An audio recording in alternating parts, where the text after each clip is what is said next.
Assalamualaikum warahmatullahi wabarakatuh. Perkenalkan, nama saya Melia Irmawati dengan NPM 1811080307 dari Fakultas Tarbiyah dan Keguruan, Prodi Bimbingan dan Konseling Pendidikan Islam. Baik, di sini saya akan menjelaskan sedikit tentang Respectful untuk memenuhi salah satu tugas mata kuliah konseling multikultural dengan dosen pengampu Bapak Hardiansyah Masya, MPD. Kita sebagai seorang konselor perlu yang namanya memahami seorang konseli dan memungkinkan kita untuk melihat konseli dari perspektif yang mungkin tidak kita miliki sebelumnya. Namun setelah kita memahami konseli, sangat penting bahwa kita memiliki beberapa cara untuk menerapkan pemahaman ini. Konselor yang efektif perlu menjadi orang yang kompeten secara budaya. Maka ia akan terhubung dan bisa berkomunikasi dengan konseli multikultural. Baiklah, di sini ada salah satu cara bekerja dengan konseli multikultural, di antaranya yaitu dengan akronim Respectful.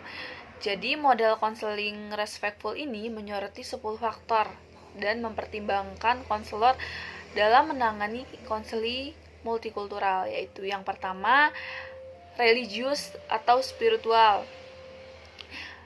Religius atau spiritual berhubungan dengan kepercayaan atau keyakinan dari seorang konseli.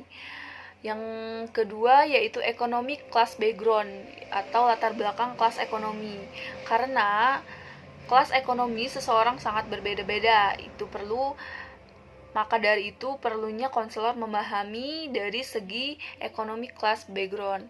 Kemudian yang ketiga yaitu seksual atau jenis kelamin.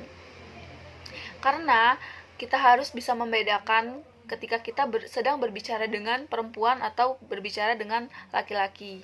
Kemudian yang keempat yaitu psychological development atau perkembangan psikologis. Kemudian yang selanjutnya ada etnik atau rasial atau identitas ras seseorang. Kemudian ada chronological disposition atau disposisi kronologis. Kemudian ada trauma and outer threats to their personal well-being atau trauma dan ancaman terhadap kesejahteraan pribadi mereka. Kemudian ada family history, sejarah keluarga. Kemudian ada unique physical karakteristik atau keunikan karakteristik psikis.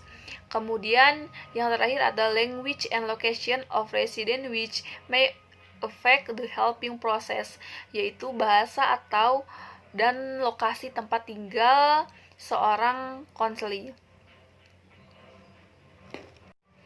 Kita sebagai konselor dengan memahami 10 faktor tadi, kita akan mengembangkan dirinya dalam memahami si konseli. Dan konselor multikultural yang efektif akan merasa nyaman ketika dia bertanya dan berkomunikasi dengan si konseli. Baiklah, mungkin itu saja yang dapat saya sampaikan. Kurang lebihnya saya mohon maaf. Wassalamualaikum warahmatullahi wabarakatuh.